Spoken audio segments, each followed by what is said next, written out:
नमस्कार दोस्तों, स्वागत है आप सभी का मेरी कहानियों में।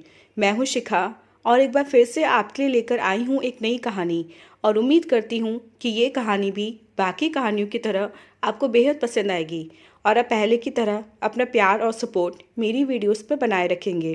कहानी पसंद आए तो चैनल को सब्सक्राइब करना मत भूलिएगा। तो चलिए अपनी आज की कहानी शुरू करते हैं। अपने बेटे से कई बार बोल चुकी थी कि अब उनसे शर्मा जी के घर का काम नहीं होता, इसलिए वह उन्हें अपने साथ ले जाए।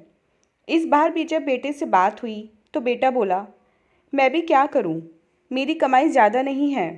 बच्चों की पढ़ाई, घर का खर्च मेरे अकेले की कमाई से पूरे नहीं होते, इसलिए मैं आपकी पैसों से कोई मदद नहीं कर पाता। मैं तो शहर में रहना भी नहीं चाहता, लेकिन क्या करूं, यहाँ अच्छे स्कूल हैं ही नहीं। बच्चों के भविष्य के लिए शहर में रहना मेरी मजबूरी है माँ। मैं आपको भी ले चलता, लेकिन क्या करूं, मेरा घर छोटा है, मेरी तनख्वाह भी कम है। अब मालिक ने बोला है कि कुछ समय बाद वो मेरी तनख्वाह बढ़ा देंगे, तब मैं आपको ले चलूँगा। मेरी खातिर आप कुछ दिन और नौकरी कर लो शर्मा जी के यहाँ, वो भी थोड़े समय बाद कोई और काम करने वाली ढूंढ लेंगे, तब तक आप उनके यहाँ ही रहो। शर्मा जी ने बुरे समय में हमारा इतना साथ दिया है, अब उनके बुरे समय में हम ही तो काम आएंगे ना माँ। और वैसे भी वो लोग आपको घर का सदस्य समझते हैं, नौकरानी नहीं। सुधा देवी बोली, पर बेटा मुझसे अब इतना काम नहीं होता। मेरे घुटनों में दर्द रहता है, जितना बन पाता है उतना कर लेती हूँ। अब थोड़े से काम के लिए उनसे पूरी तनख्वाह लेना अच्छी बात थोड़े ही है, इसलिए मैं बोल रही हूँ तो मुझे अपने साथ ले चल।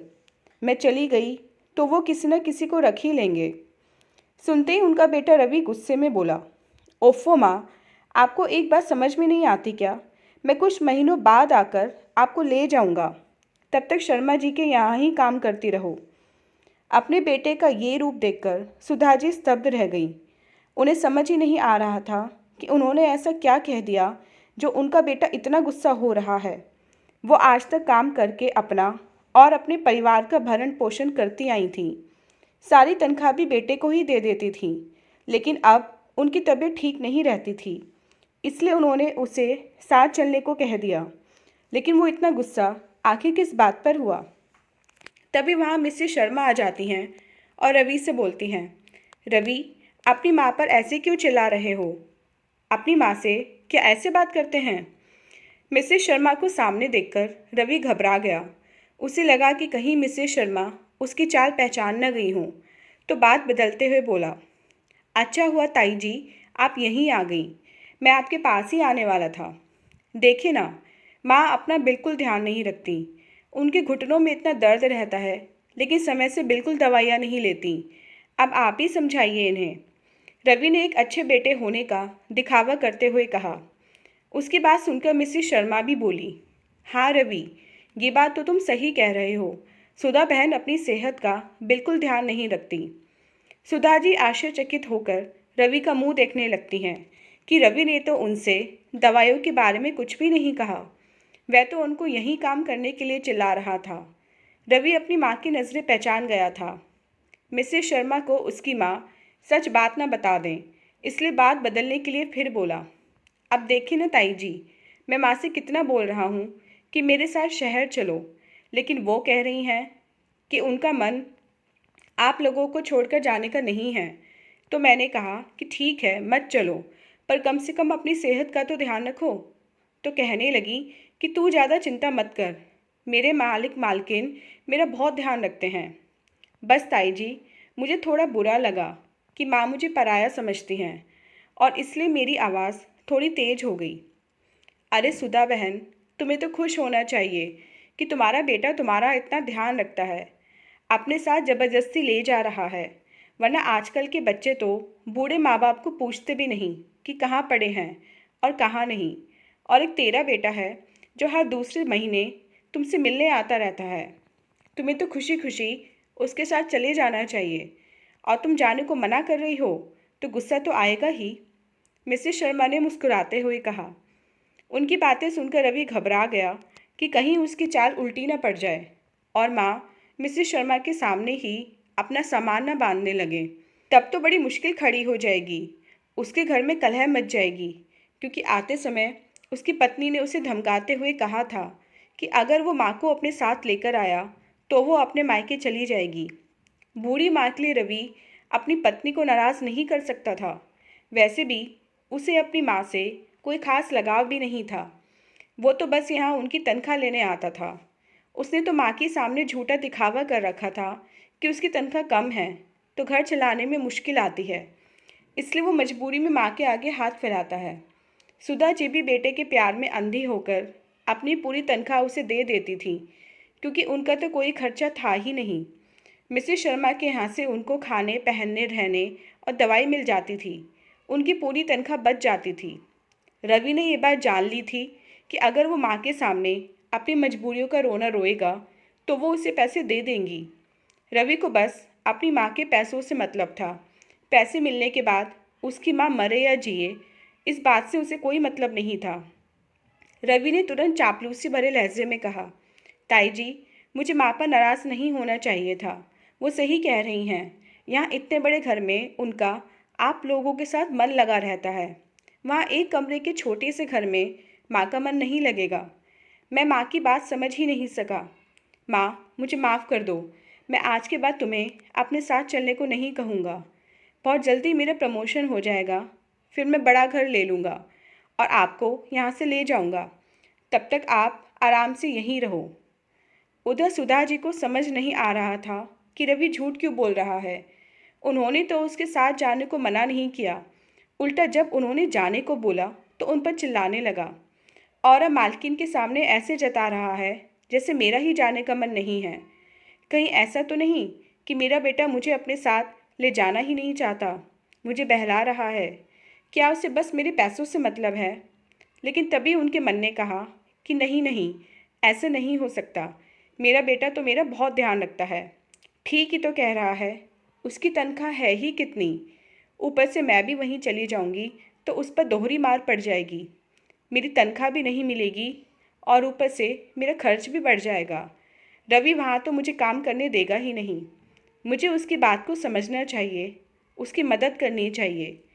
इसलिए उन्होंने मिसेस शर्मा के सामने रवि को शर्मिंदगी से बचाने के लिए बोला, तू ठीक कह रहा है बेटा, मेरा वहाँ मन नहीं लगेगा, इसलिए मैं अभी यहीं रहूँगी। जब तू बड़ा घर ले लेगा तब तेरे साथ चलूँगी। अभी मैं मालकिन के यहाँ ही काम करती रहूँगी। मेरा मन भी लगा रहेगा और 4 पैसे भी हाथ में आएंगे। सुधा जी ने मुस्कुराते हुए कहा, ये तो तुमने बिल्कुल सही सोचा सुधा बहन, तुम यहीं काम करती रहो। मैं अब चलती हूँ, तुम भी बेटे को विदा करके आ जाओ। कहकर मिसेस शर्मा कमरे से बाहर चली गई।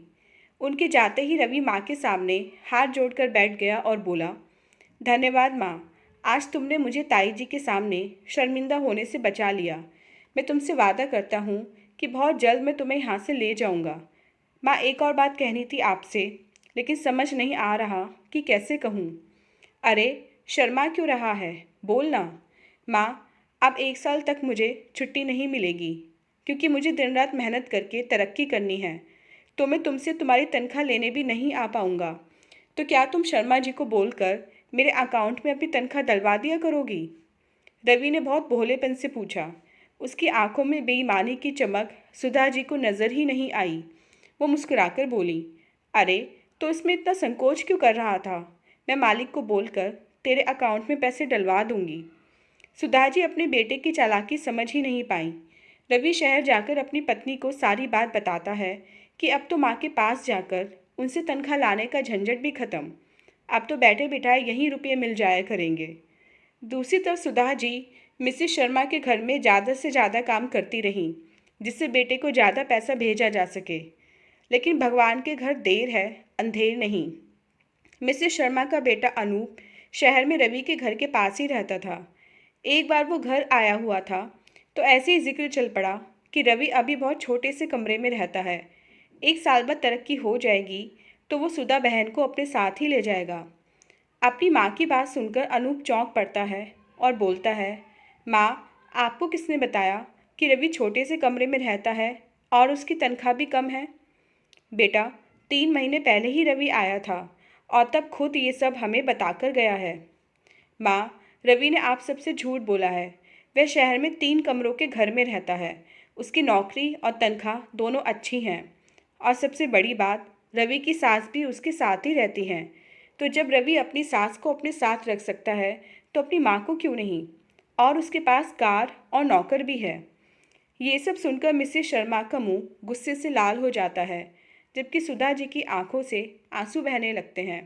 शर्मा ने उन्हें तसल्ली देते हुए कहा, सुधा बहन, अपना दिल छोटा मत करो। औलाद नालायक भी तो निकल जाती है। बस ये सोचकर सब्र कर लो कि तुम्हें भी नालायक औलाद मिली है। अब उससे कोई मतलब मत रखना। अपनी तनख्वाह अपने ऊपर खर्च करना। मैं तुम्हारी सहायता के लिए एक दूसरी लड़की को बुला लूँगी। जी मालकिन, मेरा बेटा मेरे लिए आज से ही मर गया। मैं सोच लूँगी कि मुझे कोई औलाद हुई ही नहीं थी। इसके बाद अगले महीने जब रवि को पैसे नहीं मिलते तो वह अपनी माँ को फ़ोन करता है। माँ, क्या हुआ पैसों का? आपने अभी तक पैसे डलवाए क्यों नहीं? मुझे बच्चों की फ़ीस भरनी है। सुधा जी उससे गुस्से में भरकर कहती हैं, नालायक, बेशरम, अपनी माँ से झूठ बोलते शर्म नहीं आती? और कितने झूठ बोलेगा, कितने बहाने बनाएगा? तेरी सारी असलियत मुझे पता चल चुकी है। सास को अपने पास रखते हुए तुझे अपना इतना बड़ा घर भी छोटा नहीं लगा, लेकिन माँ के लिए घर छोटा पड़ गया, जिसकी कमाई तेरा पूरा खानदान खा रहा है। आज के बाद तुझे मेरी तनख्वाह से एक भी पैसा नहीं मिलेगा, और ना ही मुझे कभी अपनी झूठी शक्ल दिखाना। कमाई खाने का इतना ही शौक है तो अपनी बीवी और सास को कमाने भेज दे। और हाँ, याद रखना, एक माँ की बद्दुआ कभी खाली नहीं जाती। और मेरी बद्दुआ है कि तेरे साथ भी तेरी औलाद यही करेगी जो तूने मेरे साथ किया है। तू भी अपनी औलाद को ऐसे ही तरसेगा। ये कहकर सुधा जी फ़ोन काट देती हैं और ईश्वर को धन्यवाद देती हैं, जिन्होंने वक्त रहते अनूप के रूप में आकर उनकी आंखें खोल दी। तो दोस्तों, ये थी हमारी आज की कहानी। उम्मीद करती हूँ ये कहानी आपको पसंद आई होगी। मिलते हैं अपनी नेक्स्ट वीडियो में इससे नेक्स्ट कहानी के साथ। तब तक के लिए आज्ञा दीजिए। धन्यवाद।